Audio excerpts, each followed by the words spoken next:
Back here on Jacket Sports Weekly, I'm Terrence Saprosky, and today for the interview section, I'm joined by senior volleyball player Alyson Johnson. Alyson, thank you for joining me today. Yes. We'll just jump right into it. This season, you have almost as many wins combined as the last 3 seasons in total. What's kind of been the difference that you've seen from the team?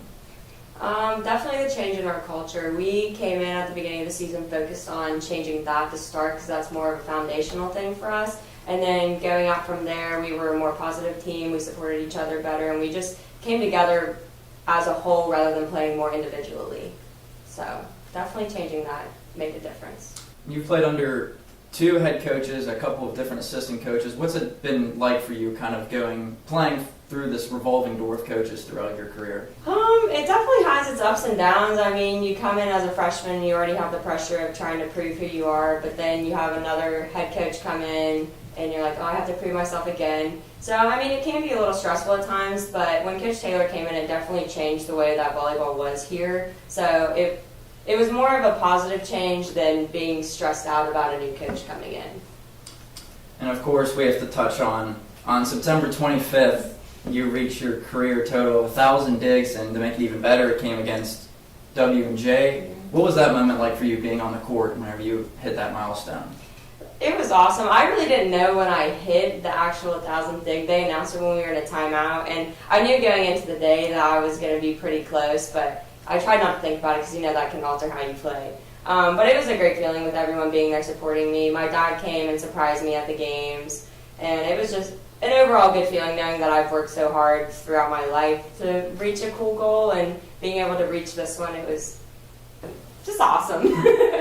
So that happened on September 25th. Forward to September 28th, you set a new school and PAC record with 59 digs just in one match. What does that mean to you that your name is at the top of a list of everybody who's ever stepped foot on the court in the entire conference?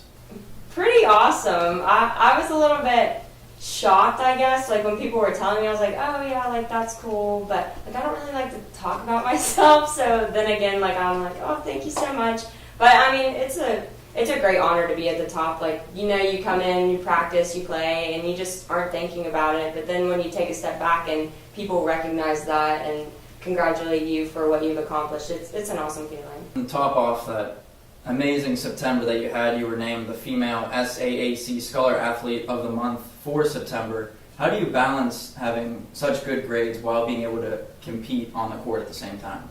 Time management, knowing that I have to be here at this time and I have this much time in between class and practice. So just really scheduling out my week when it starts is how I try to balance. I try to cram as much work in as I can on the bus if I can do it, or just any small time that I have, I try to take advantage of just to get things done and stay on top of it. If you have one, what do you think has been the biggest challenge between sports and academics that you've went through so far in your career?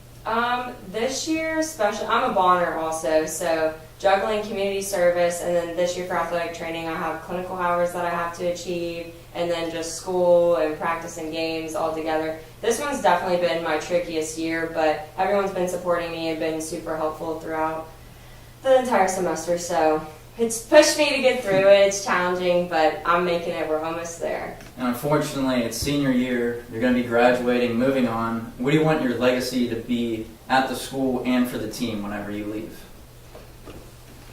Dang, that's a good question. Just being as positive and uplifting that you can be for your teammates. One of my favorite things to do is cheer. Obviously, everyone always says, oh, you're always jumping around on the court, all of that.